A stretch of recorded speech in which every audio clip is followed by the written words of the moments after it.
8월 16일 주일 아침 새벽 예배 본문의 말씀은 디모데전서 4장 6절로 16절까지 말씀입니다. 디모데전서 4장 6절로 마지막 절 16절까지 말씀을 통해서 주일 아침에 주시는 하나님의 그 은혜를 함께 나누도록 하겠습니다.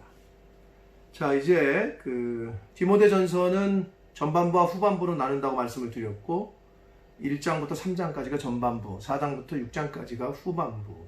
전반부에서는 목회의 선배였던 바울이 목회의 후배이자 아들과도 같이 여겼던 디모데에게 목회에 관한 일반적인 전반적인 내용들을 교훈하는 말씀들이 주로 이뤘고요.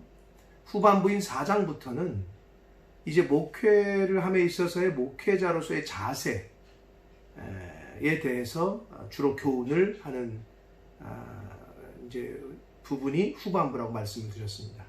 그래서 이제 오늘 단락인 6절부터 4장 6절부터 마지막 16절까지 단락에서는 목회자가 이제 참 교사로서 힘써야 할 목회자로서 그리고 가르치는 자로서 힘써야 할 일들에 대해서 이야기를 하고 있습니다.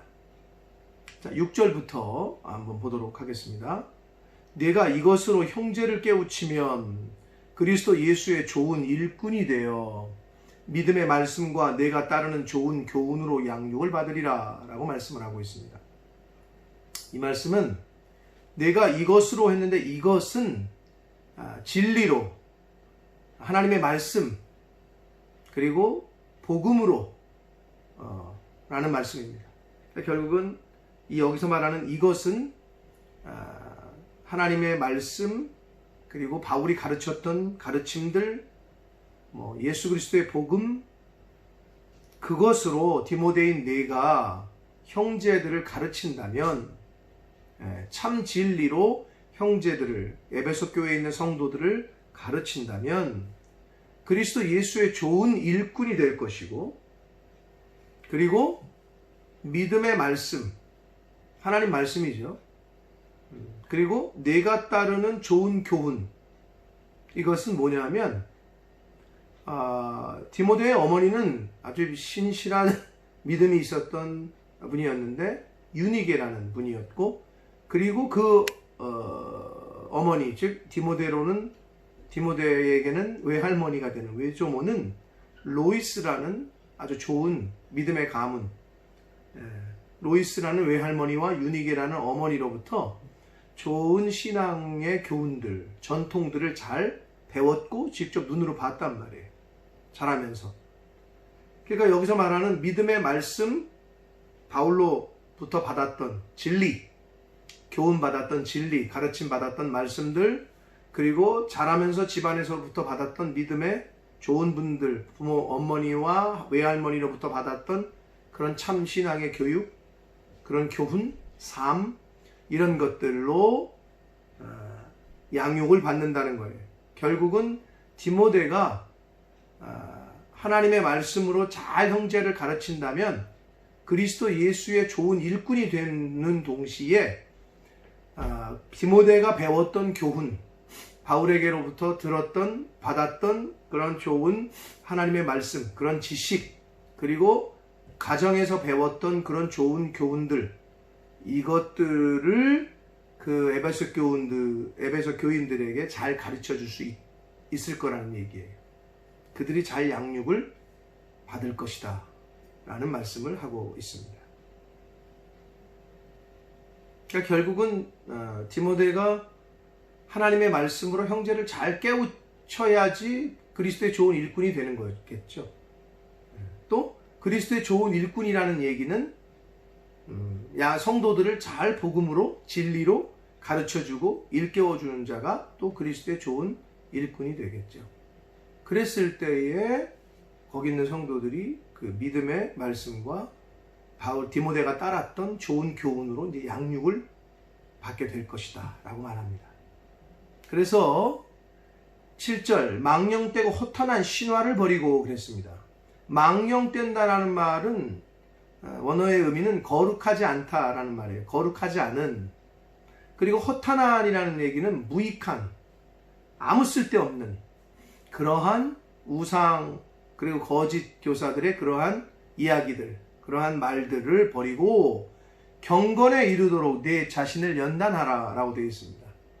근데 연단하라라는 말은 훈련하라는 뜻이거든요. 훈련하라.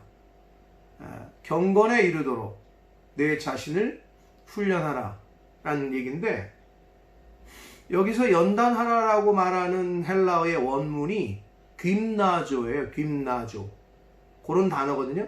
귐나조. 거기서 짐나지움이 왔어요. 짐.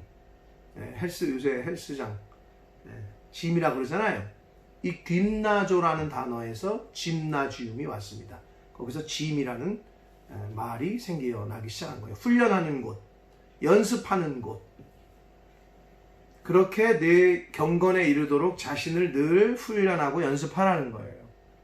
그러면서 8절을 보시면 육체의 연단은, 육체의 훈련은 몸 훈련하는 거, 약간의 유익이 있다는 거예요. 유익이 있죠. 몸도 좋아지고 건강해지고 유익이 있단 말이에요. 그러나 약간이라고 얘기하고 있고, 그런데 육체와 대조가 되는 경건은, 즉 경건의 훈련은, 경건의 연단은, 육체의 훈련은 약간의 유익이 있으나 경건의 훈련은 범사에, 즉 모든 일에 유익하다 라고 말씀합니다. 그러니까 상대가 안 되는 거죠. 육신을 위해서 뭔가를 하는 것도 이 세상 사는 동안에 건강하니까 좋겠죠. 잔병 치레 안 하고. 그러나 경건이라는 경건생활, 영적인 생활에 대한 훈련을 잘하면 모든 면에서 유익한데, 이 세상, 지금 살아있는 세상과 앞으로 올 내생에서도 유익하고 약속이 있다라고 말씀합니다. 경건생활을 하면 천국이 약속되어 있단 말이에요. 거룩하게 하나님 말씀대로 살면 미래가 약속이 되어 있단 말이에요. 그 말씀을 하고 있습니다. 그러면서 9절, 미쁘다 이 말이여 모든 사람들이 받을 만하도다. 그러니까 경건을 훈련하고 경건하려고 연습하는 거는 모든 사람들이 받을 만하고 모든 사람들이 들어도 복된 말이다 라고 말씀하고 있습니다. 그래서 10절, 이를 위하여 우리가 수고하고 힘쓰는 것은, 경건을 훈련하고 우리 자신을 연단하고 하는 것을 힘쓰는 것은 우리 소망을 살아계신 하나님께 둔다는 거예요. 눈에 보이지 않아야 잘 경건을 연단하는 거는, 거룩함을, 경건 생활을 잘 훈련받는 거는 잘 보이진 않아요. 그거 갖다 뭐하지? 육체를 훈련하면 보이잖아요. 식스팩 보이고 근육 보이고 좋잖아요. 눈에 딱 띄고. 근데 경건 생활은 그렇지 않아요. 영적인 것은. 그런데 이를 그렇게 수고하고 우리가 보이지 않는 것에 힘쓰는 이유는 우리 소망을 살아계신 하나님께 두는 사람이나 그렇게 할 수 있다는 거예요. 이 세상에 소망을 두고 있는 사람은 이 세상 것에 열심을 내요. 그러나 보이지 않는 하늘나라, 보이지 아니하는 하나님께 소망을 두는 사람은 경건의 훈련을, 연단을 받는다는 거예요. 열심히 한다는 거예요.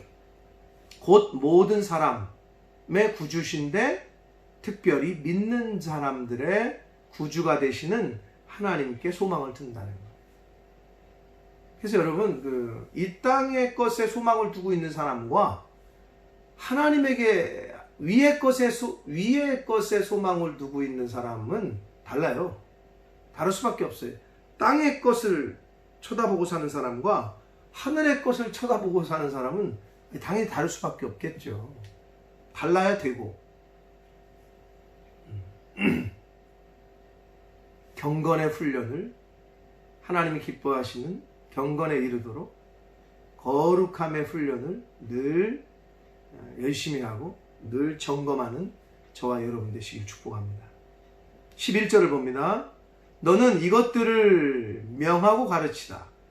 여기서 말하는 이것들은 크게는 하나님의 말씀이고 좁게는 바울이 가르쳤던 모든 교훈들, 말씀들이라고 할 수 있습니다. 그것들을 명령하고 가르치라는 거예요. 12절을 봅니다. 누구든지 내 연소함을 업신여기지 못하게 하고, 나이가 어렸던 것 같아요, 상대적으로. 그러니까 뭐 요즘도 그렇습니다. 사실 목회자가 너무 나이가 어리면 또 그렇고, 너무 많아도 안 되고, 그러니까 교회들에서 나이를 지정해줘요, 목회자를 뽑을 때. 제가 이렇게 뽑는다는 표현을 썼는데, 요즘은 교회들이 목회자를 뽑아요. 청빙, 모시는 게 아니라 뽑아.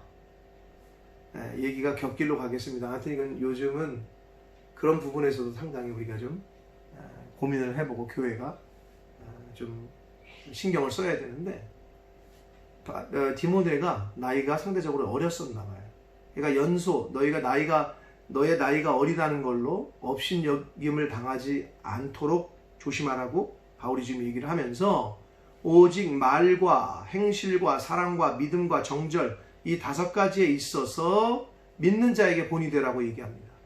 여기서 말은 헬라어로는 로고스라고 쓰였습니다. 즉 하나님의 말씀을 가르치기도 하고, 그러니까 결국은 설교할 때 설교하는 말, 그리고 평상시에 하는 모든 말까지도 포함합니다. 설교 가르칠 때 하나님 말씀을 전하는 그 말과 평상시의 말도 조심하라는 거예요. 그리고 행실, 말과 행실, 언행 일치가 되도록 하고, 사랑과 믿음, 여기 사랑은 아가페라는 그 단어가 쓰였어요. 우리가 잘 아시는 신적인 사랑, 그런 하나님의 사랑을 잘 나타내는 모습으로 힘쓰라는 거고, 그리고 하나님에 대한 믿음, 피스티스라는 단어가 쓰였는데, 이것도 하나님을 향한 전적인 믿음. 그 다음에 정절, 이것은 도덕적 측면뿐만 아니라 종교적 측면에서의 순결함을 얘기합니다. 순결함, 깨끗함, 즉 거룩함을 말합니다. 이렇게 5가지 항목에 있어서 믿는 자들에게 교회의 본이 될 수 있도록 힘쓰라는 거예요. 그리고 13절을 봅니다. 내가, 즉 바울이 거기에 그 에베소에 이를 때까지, 도착할 때까지 읽는 것과 권하는 것과 가르치는 것에 전념하래요. 읽는 것은 뭘 읽는 걸까요? 하나님의 말씀을 읽는 거겠고요. 권하는 것, 가르치는 것을 구분하고 있는데, 권한다라는 말의 헬라어 원문의 의미는 설교하는 것, 그리고 신방, 상담, 하나님의 말씀으로 하는 것을 말해요. 그러니까 하나님의 말씀을 설교하고, 그리고 신방하고, 신방 가서 또 상담할 때 이렇게 권해주는 거. 근데 가르치는 것하고는 좀 달라요. 그래서 가르치는 거를 디다스칼로스, 요걸 좀 다르게 얘기했는데, 이거는 쉽게 말하면 오늘날로 말하면 양육하는 거, 제자 양육하는 거, 성경 공부하는 거. 요걸 좀, 성경 공부하고 신방 가서 상담하고 이런 건 좀 다르죠. 설교도 다르고. 그건 다릅니다. 설교하는 것과 강의하는 것과는 다르기 때문에 비슷한 면이 있습니다만은, 여기서도 권한다, 권면, 가르침, 이거를 구분해서 그것에 전념하라고 말씀하고 있습니다. 목회자는 하나님의 말씀을 늘 묵상하고 가까이 하고, 설교하고 신방하고 상담하고 성경 공부하고 가르치고 양육하고 제자 양육하고, 이것에 전념해야 하는 거죠.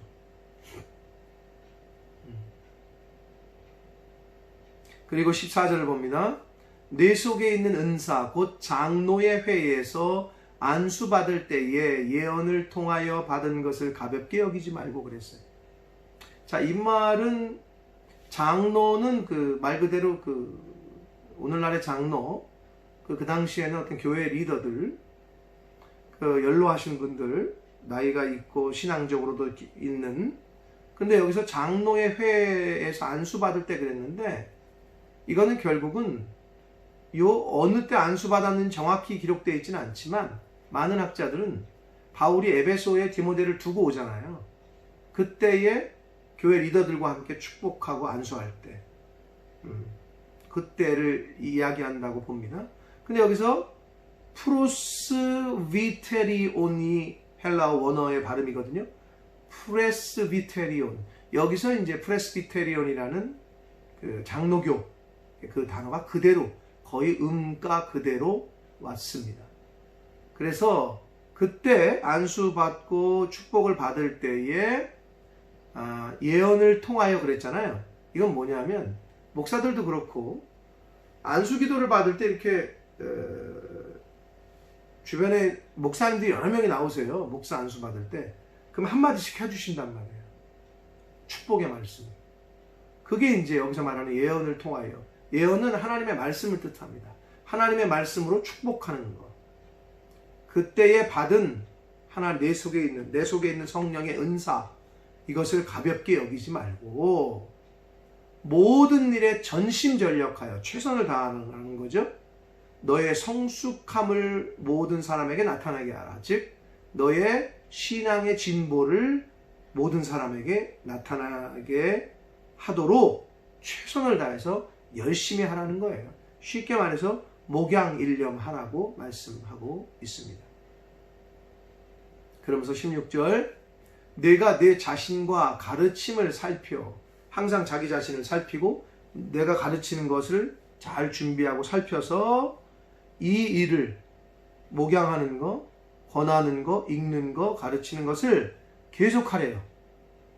그것을 함으로 내 자신과, 디모데 너 자신과 내게 듣는 자들, 그 말씀을 듣는 자들을 구원할 것이다 라고 말씀하고 있습니다.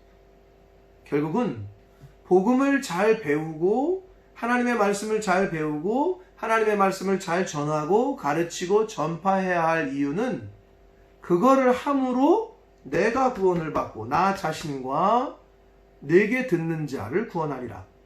듣는 자들, 복음을 전하는 나 자신과 복음을 듣는 그 사람을 구원할 것이다 라고 말씀하고 있습니다. 사랑하는 성도 여러분, 우리가 하나님의 제사장으로서 이 세상에서 살아가는 동안에 영적으로 볼 땐 다 우리는 택하신 족속이고 부르심을 받았고 왕같은 제사장인데, 물론 기능적으로 목사, 장로, 집사, 권사 뭐 이렇게 교회에서 나누긴 합니다만은 영적으로 볼 땐 하나님의 자녀들은 다 왕같은 제사장이고 복음을 전하는 주님의 증인이고 전파자인데, 왜 하나님의 말씀을 잘 배우고 잘 가르침을 받고 잘 읽고 해야 하냐면, 그거를 잘 가르침을 받고 잘 배워서 남에게 가르쳐주고 잘 전파하기 위해서 하는 거란 얘기예요. 그러면 그렇게 함으로 나 자신과 함께, 그렇게 하는 나 자신과 듣는 사람도 구원한다라고 말씀하고 있습니다. 그럼 이걸 반대로 얘기하잖아요. 가르치는 일과 읽는 것과 권하는 것을 계속하지 않는다면, 하지 않으므로 내 자신과 내게 복음을 듣지 못하는 자들은 구원을 못 받을 거다, 이런 얘기거든요. 그럼 참 아이러니하죠. 나는 이미 들었는데 근데 왜 나 자신을 포함시켰을까요? 복음을 전하지 않는 것은 하나님께서 그렇게 아주 엄하게 물으실 거라는 것에 대한 교훈이기도 합니다. 나는 들었어. 나는 알아. 하나님도 알고 예수도 알고 복음도 들었어. 근데 전하질 않아. 안 된다는 거예요. 한 달란트 받은 자야. 나는 받았어, 달란트. 근데 땅에 묻어놔. 이를 갈며 이를 갈며 어두운 데서 바깥에서 이를 갈미 슬피 울 것이다, 이런 말씀하시잖아요. 5달란트, 2달란트 받은 자는 열심으로 달란트를 남겼죠. 5달란트, 2달란트를. 근데 한 달란트를 받은 자예요. 안 받은 자가 아니야. 우리 복음을 들은 자예요. 믿은 사람이야. 근데 전하지 않는다는 것은 달란트를 숨겨놓는 것과 똑같다는 거예요. 그러므로 나 교회 다닌다고 해서, 우리 집안이 몇 대째 믿는 집안이라고 해서, 나 주일날 예배드리고 11조도 하고 교회 또 행사도 참여하고 복음을 전하셔요. 가르치셔야 되고 가르침을 받으셔야 되고 양육 받아서 나도 양육해요. 복음을 잘 배워서 복음을 전하셔야 돼요. 그것이 교회의 사명이고 믿는 사람들의 우리에게 주신 하나님의 지상 최대의 명령이에요. 땅끝까지 이르러서 복음을 전파. 고로 신앙의 영적인 매너리즘에 빠지지 않도록. 교회를 다니는 건 교회를 다니는 거예요. 교회를 왜 다녀야 되느냐? 열심히. 그걸 통해서 신앙생활을 잘하려고. 배워야. 그리고 또 하나님의 교회에 가야 하나님을 만나잖아요. 그래야 배우잖아요. 그래야 할 거 아니에요. 근데 맨날 다니긴 하는데 신앙생활을 제대로 안 하는 사람들도 있단 말이에요. 응? 배우려고도 안 하고, 응? 참여하려고도 안 하고, 남에게 가르치려고도 안 하고, 그건 뭐 내가 하는 게 아니라는 식으로. 여러분 절대 아닙니다. 여기 분명히 말씀하고 있잖아요. 내 자신과 내게 듣는 자를 구원할 것이다. 열심히 하나님의 말씀을 읽으시고 들으시고 배우시고 하셔서 훈련 받으셔서 하나님 말씀대로 복음을 잘 전하는 주님의 복음의 증인으로 남은 인생 살아갈 수 있도록 노력하고 힘쓰고 애쓰는 저와 여러분이 되기를 예수 그리스도 이름으로 축복합니다. 기도하겠습니다. 살아계신 하나님 아버지 감사합니다. 하나님의 은혜로 오늘 주일을 저희들에게 또 허락하시고 이 복된 날 하나님의 말씀을 전하고 들음으로 하루를 시작하게 해주시니 주님 감사합니다. 아버지 하나님, 말과 또 우리의 믿음과 행실과 사랑과 순결함과 거룩함에 있어서 모든 사람들에게 본을 보일 수 있는 제가 되게 해주시고 하나님을 믿는 모든 하나님의 자녀들이 되어줄 수 있도록 주여 은혜 내려 주옵소서. 사도 바울은 디모데에게 복음을 잘 가르치고 잘 전하는 것이 곧 너를 구원하는 것이고 듣는 자들을 구원하는 것이다 라고 말씀하셨습니다. 아버지, 저희가 하나님의 말씀을 늘 읽고 듣고 잘 배워서 잘 전해주고 가르칠 수 있도록 전파할 수 있도록 하나님 은혜 내려 주옵소서. 주님의 증인으로 복음을 잘 전하는 복음의 빚진 자로 그렇게 남은 인생 살아갈 수 있도록 주여 은혜 내려 주옵소서. 예수 그리스도 이름으로 축복하며 기도 올려옵나이다. 아멘.